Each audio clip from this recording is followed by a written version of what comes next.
लागी सहस बरस लागी सतयुग व्यापे. नंतर 1000 वर्षासाठी सतयुग लागले. धर्म की बेला बडे सुवर्ण फलवन पृथ्वी फले. सुख की दिशा फिरे रे मन धीरज क्यों ना दरे. सुरदासजी महाराजांनी लिहिलेलं आहे, ज्यांना डोळे नव्हते. मग महाराज वाचेल कोण तेही सांगितलं. काल व्याल से वही बचेगा, काल व्याल से वही बचेगा जो हंस का ध्यान करे. जो भगवंताचा. तेव्हा परीक्षिताने म्हटल्यानंतर कलियुग म्हणते प्रभू मी जाऊ तरी कुठे, कारण तुम्ही सार्वभौम राजा आहात, माझं युग लागले म्हणून मी आलोय. प्रभू माझ्यात अनेक प्रकारचे दोष असतील पण माझे गुणही बघून घ्या ना. माझ्यात गुणही आहे. कोणते गुण आहे तर कलियुग आपला गुण सांगू लागलेला आहे. यत्फलम नास्ति तपसा न योगेन समाधिना तत्फलम लभते सम्य कलौ केशव कीर्तना. कलौ केशव कीर्तना. यत्फलम नास्ति तपसा. तपाने जे प्राप्त होतं, जे योगाने प्राप्त होतं, जे ज्ञानाने प्राप्त होतं, कलियुगामध्ये ते भगवत चिंतनाने प्राप्त होतं. म्हणून कलियुगातला हा गुण ऐकला. तुलसीदासजी महाराजांनीही हा गुण सांगितलेला आहे. कलियुग केवल नाम अदारा सुमीर सुमीर नर उतरई परा. कलियुगा माझी करावे कीर्तन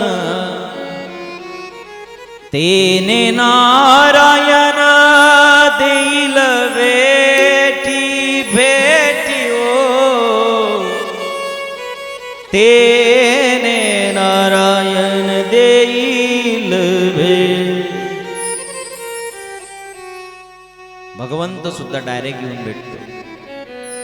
ओम नमो भगवते वासुदेवाय या मंत्राचा 40 लाख जर जप केला तर प्रत्यक्ष देवाचं दर्शन होतं. करून बघा, प्रत्यक्ष भगवंताचं दर्शन होतं. भाकड कथा नाहीये, 100% होतं. त्या मंत्राचा विस्तार आपण करणारच आहोत उद्याच्या कथेत. तो मंत्र सर्वसामान्य नाहीये. आणि म्हणून कलियुगाचे हे गुण ऐकलेत. आणि गुण ऐकल्यानंतर शुकदेवजी महाराज परीक्षितजी महाराजांनी विचारलं तुला कुठे राहायचंय सांग.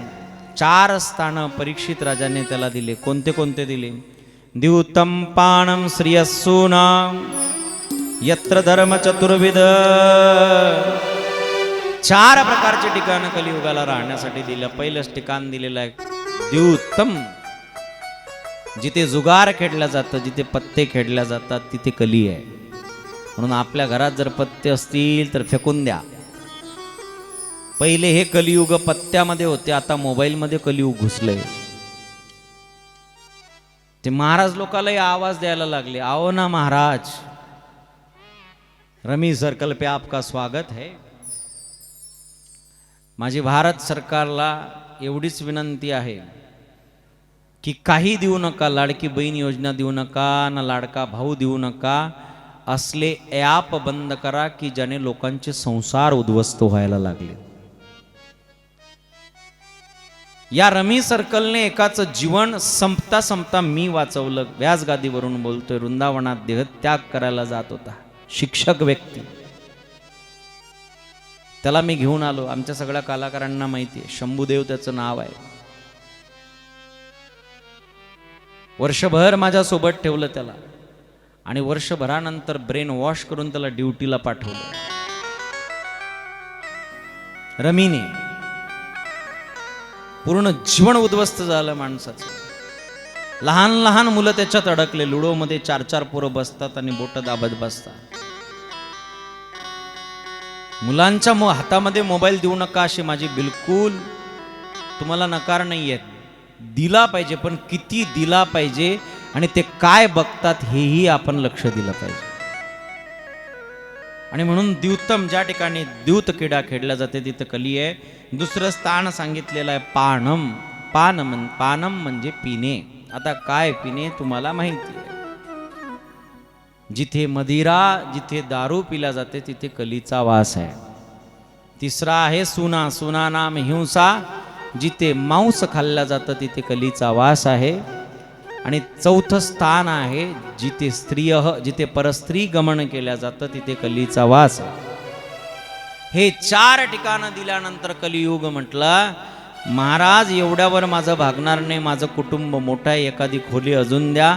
म्हणून 5वं स्थान दिलेलं आहे सुवर्ण. इसलिए सोने वाले सोना मनाय. मग काही लोक म्हणतील, महाराज आम्ही तर विभूती योगात ऐकलंय धातूनाम अस्मि कांचनम. जे जिज्ञासू असतील त्यांना शंका पडेल. धातूमध्ये भगवंत म्हणतायत धातूमध्ये सुवर्ण मी आहे.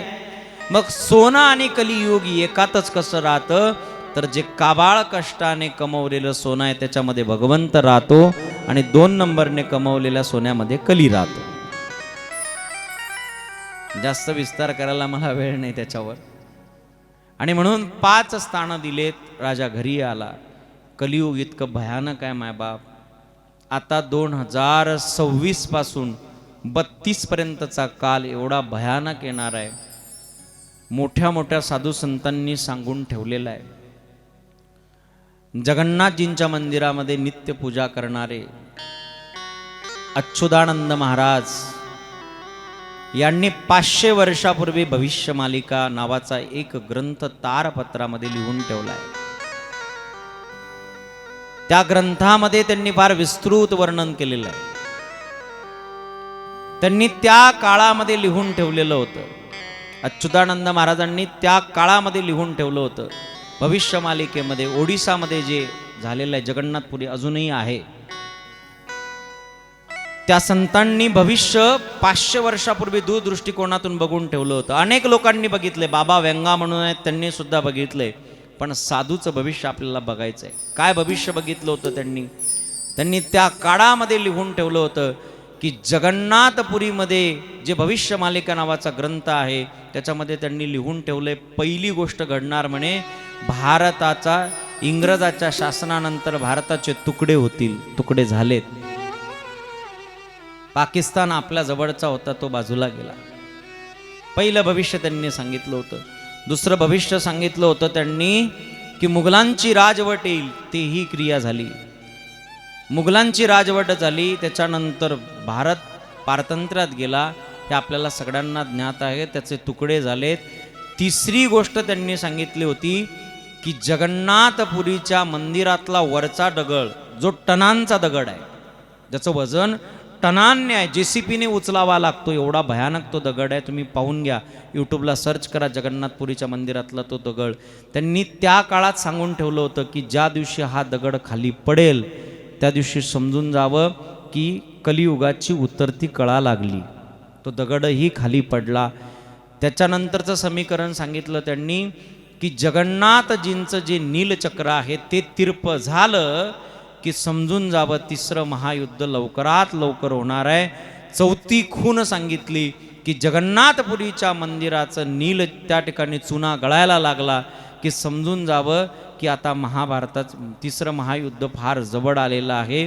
त्यानंतर जगन्नाथजींच्या कपड्यांना जर आग लागली तर समजून जावं की तिसरं महायुद्ध निश्चित आहे. कपड्यालाही आग लागली, चुनाही गळायला लागला, असंख्य वाईट वाईट क्रिया घडायला लागल्यात. आणि त्याच्यामुळे हे सगळे चिन्ह जर दिसलेत, अजून एक चिन्ह सांगितलेलं आहे जो कल्पवृक्ष आहे जगन्नाथजींच्या मंदिरात. तुम्ही कधी गेलेत का जगन्नाथपुरीला? तो कल्पवृक्ष सोसाट्याच्या वाऱ्याने हालायला लागेल. हे जेव्हा होईल तेव्हा तिसरं महायुद्ध निश्चित आहे. आणि आज ते सगळं झालंय म्हणून परिस्थिती अशी वाईट आहे. आज रूस काय करतोय, काल अमेरिकेने काय केले, आपण रोज बातम्यांना बघतोय. तिसरा महायुद्धाची तयारी फुल चालू आहे. आणि हे तिसरं महायुद्ध जर झालं तर काय होईल, तर चौथं महायुद्ध होणार नाही असं त्यांनी लिहिलेलं आहे.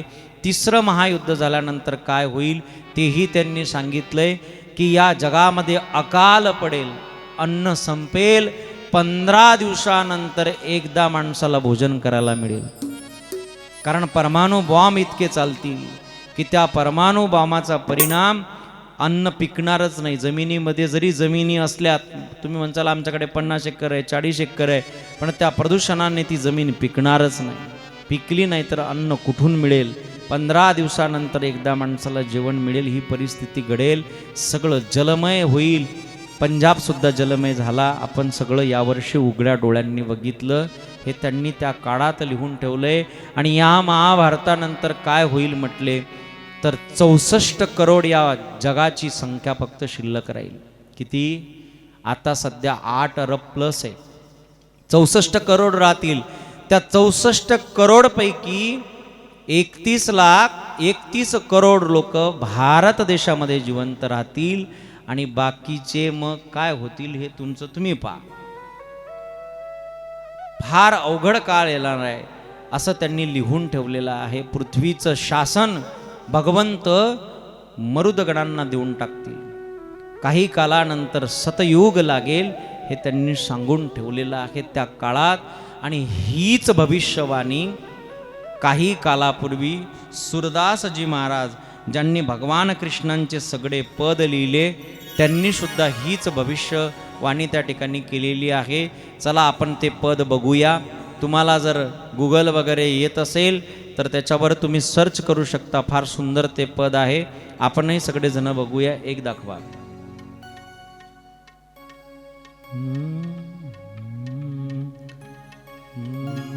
रे मन धीरज क्यों ना धरे. काळजीपूर्वक शब्द ऐका. रे मन धीरज क्यों ना धरे. रे मन धीरज क्यों ना धरे. रे मन धीरज क्यों ना धरे. संहत 2000 के ऊपर, संहत 2000 के ऊपर ऐसा योग परे. रे मन धीरज क्यों ना धरे. रे मन धीरज क्यों ना धरे. रे मन धीरज क्यों ना धरे. रे मन धीरज क्यों ना धरे. हो पूरब पश्चिम उत्तर दक्षिण चहुदिशी काल परे. चहुदिशी काल परे. अकाल मृत्यू जग माही व्यापे. अकाल मृत्यू जग माही व्यापे. प्रजा बहुत मरे. रे मन धीरज क्यों ना धरे. रे मन धीरज क्यों ना धरे. ओ रे मन धीरज क्यों ना धरे. सहस बरस लागी सतयुग व्यापे. सरस बरस लागी सतयुग व्यापे. सहस बरस लागी सतयुग व्यापे. सुख की दिशा फिरे सुवर्ण फल बन पृथ्वी फले सुवर्ण फल बन पृथ्वी फिरे धर्म की बेल बड़े रे मन धीरज क्यों ना धरे रे मन धीरज क्यों ना धरे काल व्याल से वही बचेगा काल व्याल से वही बचेगा जो हंस का ध्यान करे हंस का ध्यान करे सूरदास हरि की यह लीला सूरदास हरि ये यह लीला तारिन नाही डरे रे मन धीरज क्यों ना धरे रे मन धीरज क्यों ना डरे रे मन धीरज क्यों ना धरे ओ रे मन धीरज क्यों ना धरे फार गोड पद आहे काळजीपूर्वक ऐका संवत 2000 के ऊपर ऐसा योग परे पूरब पश्चिम उत्तर दक्षिण 14 काल फिरे प्रजा बहुत मरे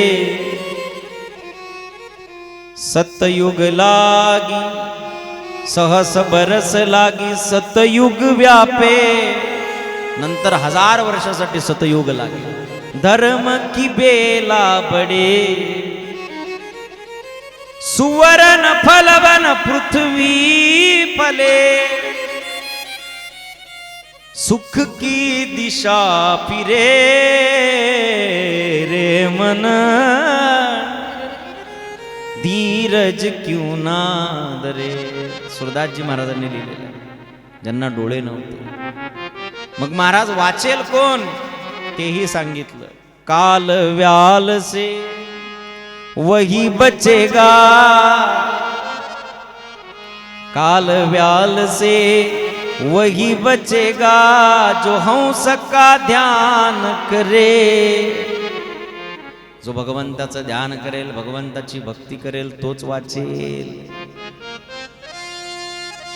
म्हणून आता तरी भजनाला लागा कारण वाचू शकतं ते भजनच काळजी करू नका जेवढे कथेला आले त्याच्यातलं कोणीही याच्यात जाणार नाही याती नास्ते तर संशय हा कारण कथेची आवड लागणं म्हणजे भगवंताने तुम्हाला फॉर इम्पॉर्टंट बनवलेलं आहे वाईट अवस्था होणार आहे हे मी नाही बोलत संतांनी सांगितलं कलियुगाचं महिमान कलियुग कसं आहे म्हटले ऐका कलीचे महिमान असत्यासे रिझले जन पापा देती अनुमोदन हो करती हेडन संताचे कलियुगा माझी ऐकावी थोरी पुत्र तो होईल पित्याचा वैरी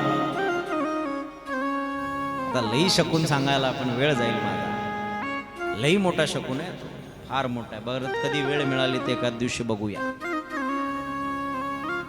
काय काय नाही होणार फार अवघड होणार आहे आत्ताशी काही वर्ष बितलेत कलियुगाचे पण हे 26 ते 32 अनेक भविष्यकारांनी सांगून ठेवलं साधूंनी सांगून ठेवले म्हणून भजनाला लागा ज्याने त्रिकाल संध्या केली कोण वाचणार त्रिकाल संध्या आता त्रिकाल संध्या म्हणजे काय काही लोक म्हणतील महाराज आम्हाला त्रिकाल संध्या येत नाही ना मी तुम्हाला सोपी त्रिकाल संध्या सांगतो सकाळी देवासाठी रडणं पहिली संध्या दुपारी देवासाठी रडणं दुसरी संध्या आणि रात्री झोपताना त्याची आठवण करून रडणं तिसरी संध्या याच्यासारखी दुसरी कुठली त्रिकाल संध्या नाही आहे भगवान के लिए रो दोन्ही दरवाजे बंद करा